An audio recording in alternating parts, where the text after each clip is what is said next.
yeah, that would be something that I suggest to all market farmers is just don't look at you being at the market as you moving product that for that week or that day, but think about it as a larger marketing opportunity. Think about your branding, Um, so, and get to know your fellow vendors because guess what? They also become your customers. Yeah, yeah, the vendors who sell other products, for sure.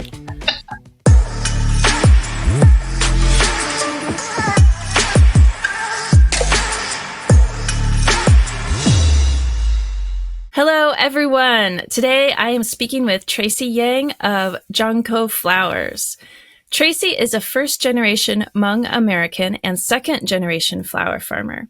Tracy and her family farm 4 acres in Monroe, Washington, located about 45 minutes northeast of Seattle. Although primarily market farmers, JARN Co Flowers has grown their business to include a steadily growing flower CSA. JARN Co Flowers sells 80% of their flowers direct to consumer because Tracy says they value the direct connection they have to their community from selling this way. Something I bet many of our listeners can relate to out there. Tracy, thank you so much for joining me today. Thanks for having me. It's a pleasure to be here. Okay. Yay, me too. Okay, so first of all, I always like to start at the beginning and hear how people got to where they are today. Like many people, it sounds like the 2020 pandemic lockdowns were a pretty life-changing event for you and your family, especially with the farming piece of it. Can you tell us more about this and how that led to where JARN Co and you and your family are today?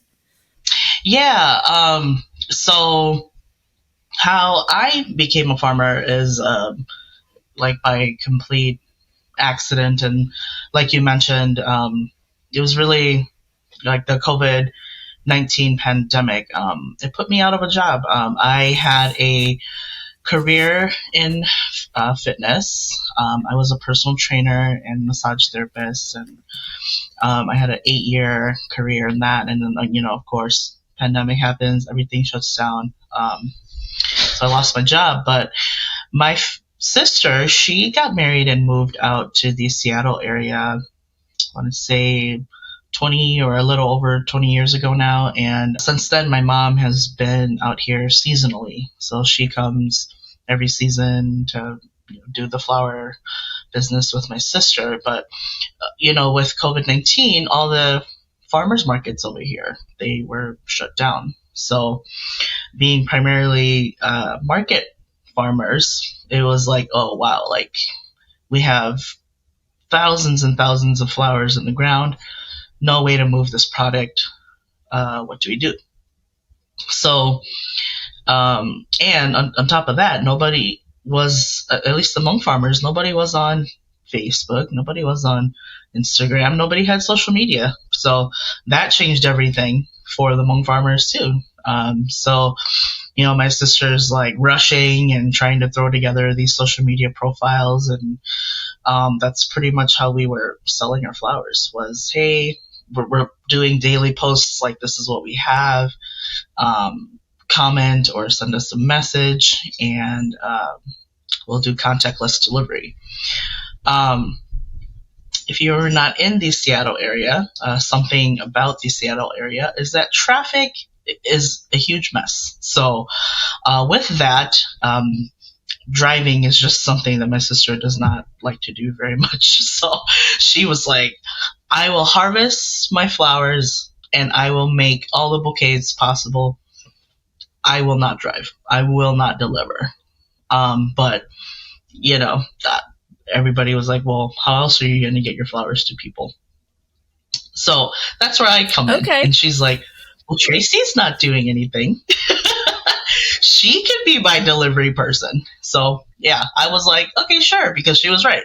I wasn't doing anything besides watching Netflix. So, I became her delivery person. And from there, just kind of started learning about flowers. And then I also met Nick during the pandemic. So, but by in addition to selling at Pike Place, my sister also has a produce stand in the city of Bellevue. So um, the city of Bellevue was gracious enough to allow them to reopen the produce stand despite the COVID-19 pandemic happenings. But of course, we had to put up signs and a bunch of like barriers. And so we opened. Mother's Day that year was absolutely nuts. The line was like 2 blocks long. Oh my gosh. To buy bouquets. Yeah. And, I brought Nick along to help the family. And usually for us, Mother's Day, like when you're the ones making the bouquets and you see that long line, and we always make our bouquets on the spot. We never like pre-make or anything like that. So for us, it's like, oh, it's really daunting and it puts a lot of pressure on us.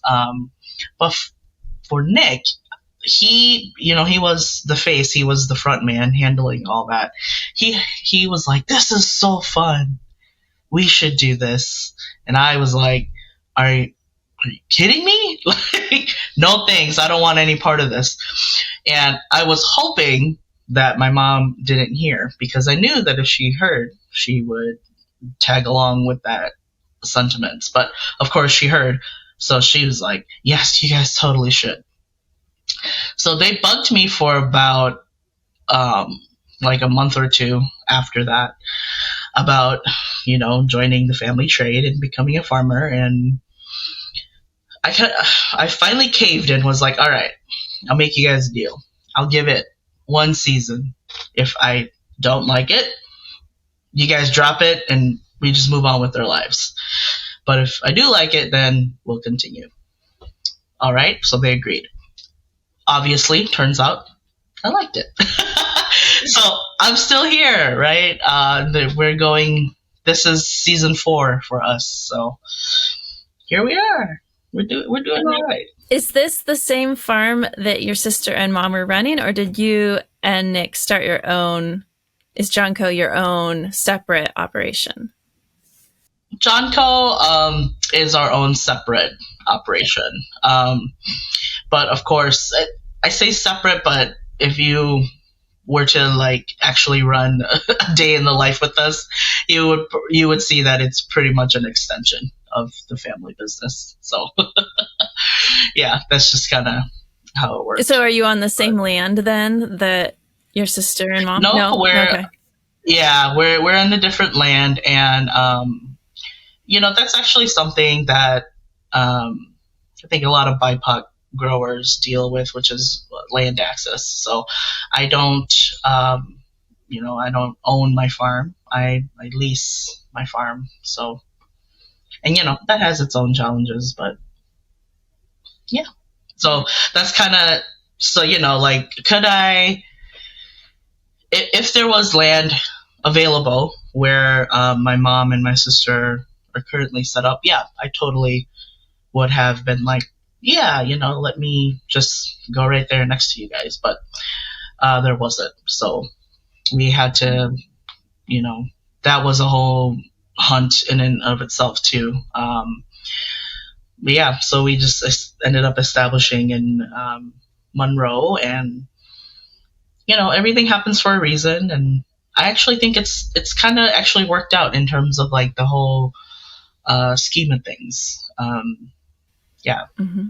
And where are they farming in relation to you being in Monroe? They're in Carnation. Okay. Yeah. And that's about like 50 minutes to an hour south of Monroe. Okay. Right. Well, and when we're talking about if your primary markets are in that greater Seattle area, I mean, it's a very sprawling area. So I have to imagine there's a certain distance one has to get from, say, Pike Place Market to even be on farmland to begin with. Yeah. So you have that added challenge of being in a very developed place as well. How did you find the land in Monroe? I really have to thank just the my fellow Hmong community farmers for that. So it's just asking around, like, hey, do you have land left where you farm? And I want to say it took about 4, maybe 5 months until we reached the right person. And she was like, oh yeah, there is. So, I was like, hey, if it's not too much to ask, can you pass along phone number and let's get this started. And yep. So we got lucky, honestly. So, yeah, I'm grateful. And it was unbroken land. Oh. It covered in blackberry. Oh. So the cleanup sucked, but we're making it work. Yeah. And it took a while to, obviously to like get rid of all the blackberry, but we made it work. We made it work. So what kind of process did you have to do? I mean, I'm also in the Northwest. For people who are not in the Northwest, if you don't necessarily understand what it means for a lot to be covered in blackberries, I mean, this is a cane plant that will grow 10 feet tall, and the canes will get to be like an inch thick, and they're huge. Yes, these are very invasive blackberry. So I actually kind of made a deal with the landlord. I was like, look, because you want me to take this land on, and I'm willing to, you have to agree to be the one to cut it down. So he was like, fair. Okay. I will cut it down. Okay. So he cut it down. It took him 2 weeks to cut it down. And I assume with machinery of some kind. Yeah. Yeah. He had like 2 different mower attachments on 2 different tractors, and him and his son, he was explaining to me, like, him and his son, they just it took them a really long time to cut everything down. And he had inherited that farm from his father. It was a former bamboo farm. So he was like, wow, like, I don't think I've ever seen that cut down before. Like, it's kind of nice to see it all cut down. And then from there, I was like, well, how about this? You also have to plow the land for us. And then he was like, all right, fair. Okay, I'll do that. So we got him to plow it once. And then, so from there, we had a bunch of wheelbarrows. And yeah, my family and I were just out there picking up as many blackberry roots as possible and just dumping them. So it was a brutal process.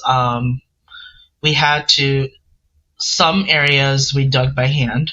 And then we did have to have someone come out, plow it again.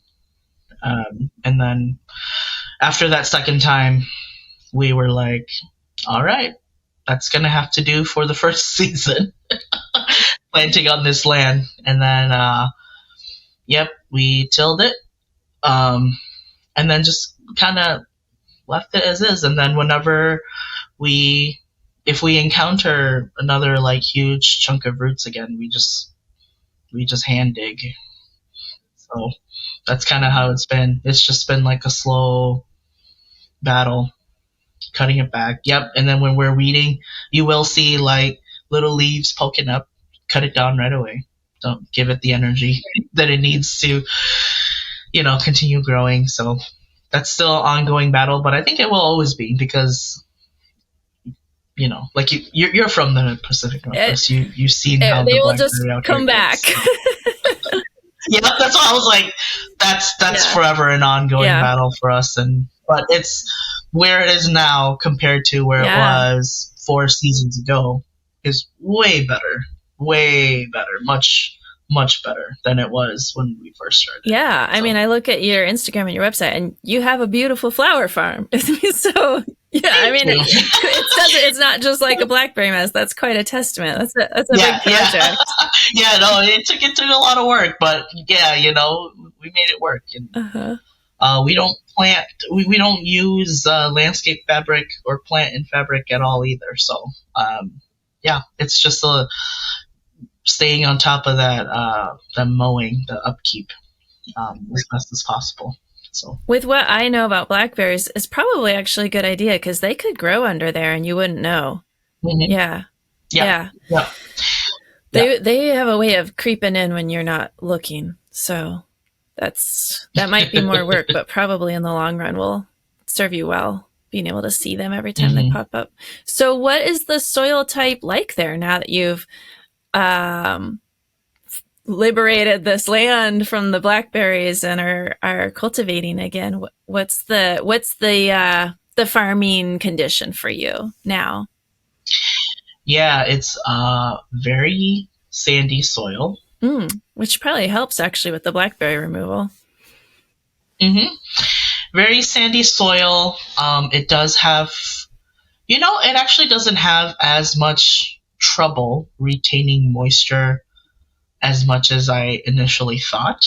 But of course, once it hits like July, August out here in the Pacific Northwest, we do have to start irrigating a little more. But other than that, I'm actually quite surprised. And it's probably because we're right by the river. So our water table is, that is probably pretty high. So that tends to help. But yeah, we have very sandy soil, zero nitrogen, but super high in phosphorus. And and I actually think this is because of the blackberry, but we have a lot of organic matter in the soil, according to the soil tests I got done. So yeah, it's not. Yeah, exactly. It's a very interesting mix. So depending on what it is that we plant, I do have to amend with alfalfa, or kelp meal. But other than that, it's I honestly plant and just kind of let Mother Nature do its thing. A lot of times, I would say 95%. Wow. Yeah, that's pretty cool. Yeah, and your climate's pretty mild overall, right? Like not ever too cold, not ever too hot. Yeah. I have noticed within the past couple seasons, it is getting colder, but it's not too bad. And I'm originally from the Twin Cities, so where so it's much milder. where we have super harsh winters. So when I say that temperatures aren't too bad, anything above zero for me is not too bad, because I'm used to 20 below and even worse. So yeah. But it doesn't probably drop that far below freezing where you are very often in the winter. No, I think the lowest I've seen it was last winter. It got to 10 degrees, and that's pretty cold. But one day. Right. Yeah. One day of 10 degrees is different than a month of 10 degrees, huh? Exactly. Yeah. It was like one day, and then the next day it was like 35. And I was like, yeah, see, all is good. Yeah. So I want to ask about the name of your farm, JARN Co, which if this will be in the show notes so people will be able to see it, but it's for people who are just listening and maybe haven't seen that. It's spelled JARN and then Co, like company. Where does the name come from? I wasn't familiar with the word or name. Yeah, so the word jant is actually a Thai word, and when translated into English, it means moon. So my partner, his name is Nick, and his last name is Songseng Chantara, when you Thai pronunciation. So that Jan in there is what you're hearing. And fully translated, his name means moonlight. So he has a very beautiful last name. And here in the Pacific Northwest, you'll see that a lot of the Hmong farmers, they name their farms after themselves or or familial figure that is important to them, right? So, but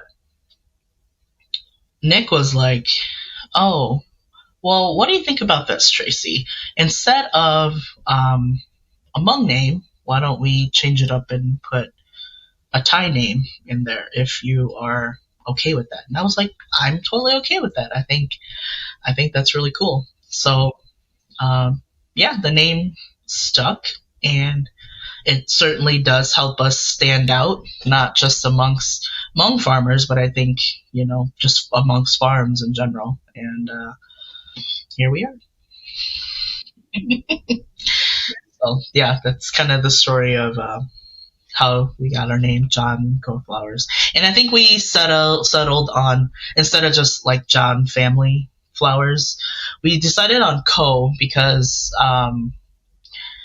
Nick and I have really like entrepreneurial spirits. So we kind of left it open to like, what if one day we decide to do more than flowers? We can add on like John Co blank, John Co blank, right? So, yeah. Yeah, that's it. I will tell you, after somebody having a farm for a long time, I think that's a really good branding choice to have some flexibility. Yeah. Like this is silly and aside, but we put organics at the end of our name. So it was Oak Hill Organics.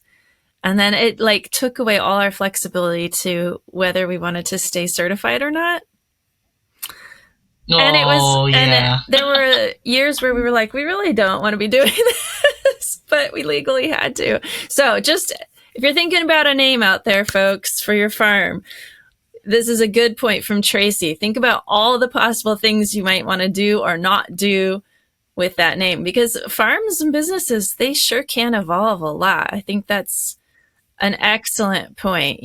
What starts as a flower farm could end up a restaurant. I mean, you don't even know. Like, there's so many different directions you can go within various adjacent industries. So, exactly. And Nick's family has a background in restaurants, so that's kind of where he was thinking about that too. Like, what if one day we wanted to do vegetables too, and we end up, so he was like dreaming real big, like we end up having our own restaurant. And I was like, I'm not doing that. I'm for sure not doing that. Yeah. I was like, veggies I'll add, but not a whole restaurant empire. No, I'm with you. After selling to restaurants for so many years, people think farming is a lot of work, but at least we usually go to bed when it's dark. Yeah. Yeah, the restaurants we worked with, they work so hard. So hard. Like for me, the physical labor is tolerable. Yes, it is hard. But I also think it's in the moment, like, yeah. And so like that physical labor does have an end at the end of the day, right? But for me, it's the selling that was really difficult to get a grasp of for the flower business. And I was coming from a service profession, right? So for me, it was kind of difficult at first to learn how to switch from selling and marketing a service to a product. Right. So, right. The pricing structure is so different, right? You were saying you were a personal trainer and doing massage work. So then you're thinking, what are all my costs and how do I think about that on a per hour basis versus like, how do I get all my costs plus my own income built into like a bouquet price? Yeah, such a different way of thinking about it. Yeah, completely. And there's, I would imagine, a lot more costs involved with a farm than with what you were doing before. Yes. Oh man, a whole lot more. A whole lot more. And there's, in my opinion, there's always like unexpected costs. Yeah, and I'm always like, okay, like just earlier today on the phone with my mom, I had to tell her to stop. I was like, stop. Our costs are getting out of control. she was like, okay.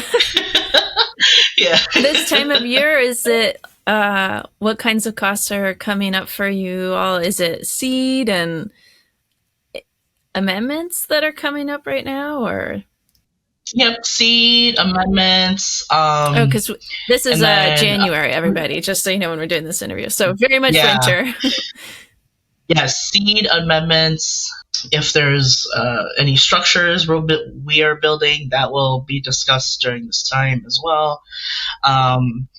We also like to think about like the bouquets we need for the bouquets we make during the season. So, what supplies do we need to make that? Like craft paper. Do we need more craft paper? Do we need rubber bands?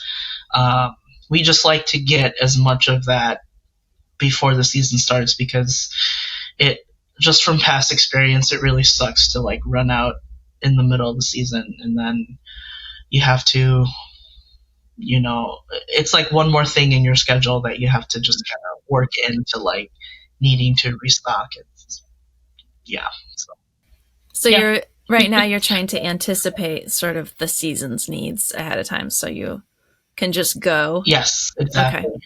hmm And I do force tulips. So as of last year, I started forcing tulips. So my season actually starts in February. Oh, so pretty So soon. in a few short weeks here. So that's part of why my mom is like really antsy and she's like, come on, we need to be prepared.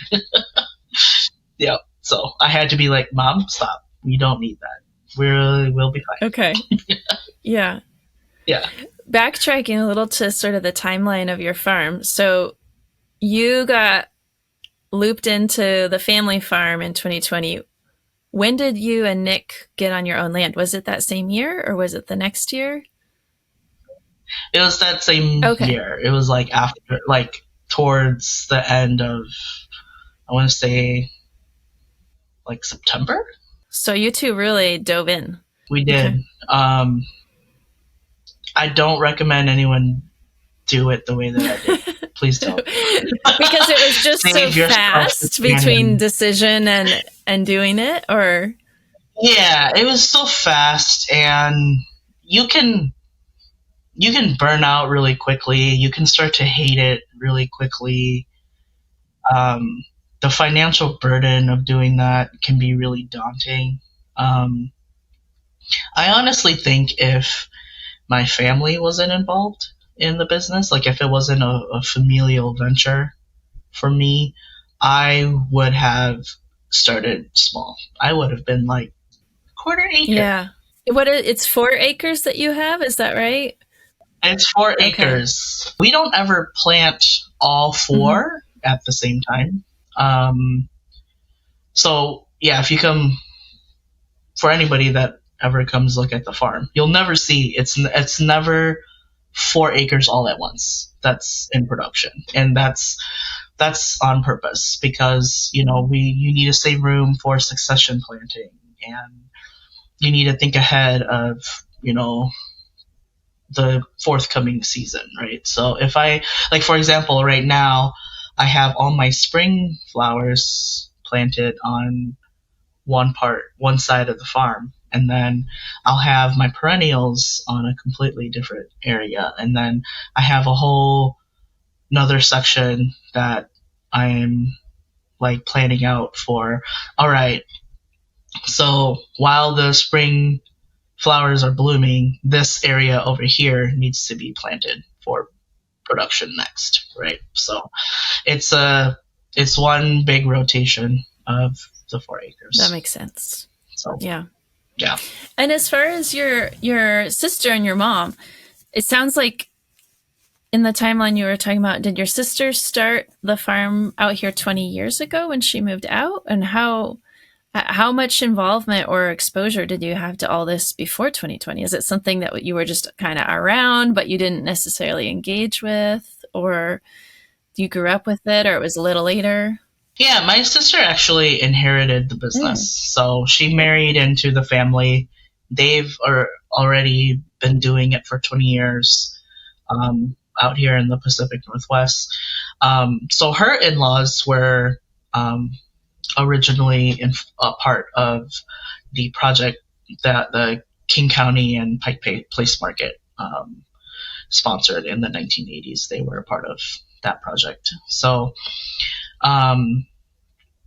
Yep, they retired, and then my sister, and her husband decided to take over, and so she inherited her business. So my sister does not know the the burden of like starting completely from scratch. Right. So yeah, so that's where like her story and my story, like we completely differ. Even her sales channels, she inherited, right? So she inherited her spot at Pike Place. She inherited the Bellevue produce stand. So again, like for her, it was a turnkey business. She literally just jumped in, had to learn how to sow seeds and plant, and that was really it. So, but yeah, for me, I had to start from scratch. But going back to your question on how involved was um, I spent a lot of summers out in the Pacific Northwest actually helping my sister. So I never like uh, did a lot of the farm work. I would maybe on occasion help her harvest. And when I say help, I really didn't help. I was frolicking. Okay, I was like, oh wow, look I at the mean, flowers. yeah. Yeah, The field of flowers sounds perfect for frolicking.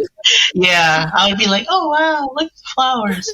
Back then. But I would be her cashier. So because like I said, we never pre-make bouquets. We always make them fresh on the spot. Um, by me being her cashier, it freed her attention up, so she can just focus on pushing out bouquets. So through being her cashier, though, I started to learn how to identify flowers and just basic floral care.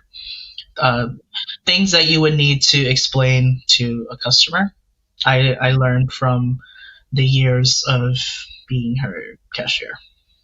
So that was my involvement with the business prior to becoming a farmer myself. And in my opinion, it was very minimal. Like, it may sound like a lot, but a lot of it was me just like I don't know, like from what I remember as a teenager, I spent a lot of time just like playing, like oh, and Yeah. just yeah, I didn't do very much. Yeah. So Yeah. Yeah. Well, it's more exposure than probably most teenagers have to flower farming. But I hear what you're saying, that then when you decide to start your own farm, you're like, whoa, wait a second, what's actually happening here? Like, oh, there's a lot to this. exactly, I was like, oh, it's a lot more than just, oh, I've never seen this tulip before. What is it? Oh, it's a peony tulip. And then I assume that now that lockdowns and everything are over, your sister's farm is back to being at Pike Place Market. And Yep, I think I think in 2021 they reopened. They still had the regulations up, like 6 feet apart, and masks have to be worn and all that. But yeah, but we're years out from that now. So I was just there a few weeks ago, around Christmas time, actually. Yeah, I was there during Christmas. I was shocked at how packed it was. I was like, whoa, I don't think I've seen it like this since pre-pandemic, So it made me really happy to see that the foot traffic there is back up again, because I know that a lot of the Hmong farmers there, they were getting a little worried because they were like, "Oh man, no foot traffic, no sales." So yeah, I'm glad to see that people are hanging out there again. So now you and Nick have had to, as you say, start from scratch, basically. Although obviously you have great resources as far as learning and figuring things out. And that means establishing your own sales channels. It sounds like you have some markets, but you also offer flower CSA. And it looks like that's something that you're emphasizing going forward. I did like that I saw on your website you offer 6-week seasons, which is awesome. I imagine that feels a lot more doable for somebody who might not already be budgeting for weekly flowers in their household budget. And yeah, tell us more about the CSA and how you organize it and what the reception has been like for that. Yeah, so I was actually very hesitant on a CSA because I realized that you're kind of making like empty promises to people, right? Like, hey, support me, and hopefully you'll get something. So at first I was not big on that, but what I saw my first season of being a farmer and selling flowers was that an issue of accessibility. Flowers they are completely a luxury item, and what I was seeing was that only people that had disposable income would regularly purchase flowers, and they would be the ones to go out of their way to purchase flowers. So that's kind of what made me reconsider the CSA. And then the 6-week idea came because two reasons. One, yes, accessibility, trying to make the subscription more affordable to a larger audience, but also my first season with the CSA, I did a 12-week CSA. It was not fun delivering for 12 weeks straight. I was like, okay, this is getting, it gets old for me after a while. So, and I kind of found that after the 6-week mark, I was kind of like, some of the customers were saying like, oh, I wish we had more of this. I wish you had more of that. So it was like I had to constantly explain the seasonality of flowers, right? So like, well, I know you like tulips, but I don't have them all the way through. Like, I don't have them year round. And I'm a flower farm. So what you are getting is you're getting things that I'm growing on my farm. So you're not. I'm not buying these flowers and we're not reselling them to you. So yeah. So I think that was a little hard for customers to grasp at first too. The first season I did a CSA. So yeah, there were a lot of lessons learned that first season, and I only had like 4 subscribers that first season. So I was like, okay, well, I'm glad it was a small audience to start, but regardless, there were a lot of lessons learned. So yeah, I learned from that, and I'm a really like prideful person too. Like, I want to always be like proud of my work and proud of, like, I want to be able to confidently stand behind everything that I do and I give out to the world, right? So that was also another factor into shortening things into a 6-week period. So, and instead of focusing on like the length of the CSA so much, I focused more on the crop because I was noticing that is what my audience was more familiar with. So instead of being like flowers for 12 weeks, that was a little too like vague. But if I were to say tulips for 6 weeks, they would get excited about that. Yeah. So, and then by doing that also, I noticed it was like training the customers on what to expect, right? So they can go, oh, okay. So if I say winter tulips for 6 weeks, I started in February. So if you consider that when we get into March, spring is starting to approach. So by then, I jump into the spring tulips CSA. So could somebody commit to a full season of flowers, like a flower CSA with us? Absolutely. But I'm not going to hold them to that, Like, hey, if you like tulips, you just have to sign up for tulips. If you like peonies, you just have to sign up for peonies. So, um, yeah, and I did try a pickup option last year for the CSA. There were zero takers. So I so I was like, oh, okay. So that is what people are into, is convenience and delivery. Yeah, so you're delivering these to people's homes directly? Yes, I'm delivering to people's homes. So that's something that I also realized, was they are willing to pay a little more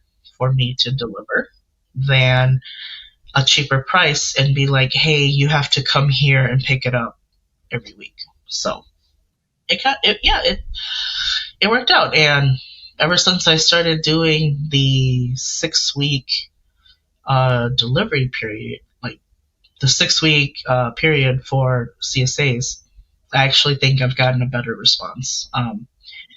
And Nick and I are also happier people. So yeah, so then you just have these like very clear harvest windows. And I saw on your website, you don't even promise dates. It'll depend on when the flower starts coming on. So you give a sense. Yeah, that seems like a really reasonable way to focus your time as a farmer. Yeah, it's just easier. And I know what to expect. My customer knows what to expect. I feel like 6 weeks, it doesn't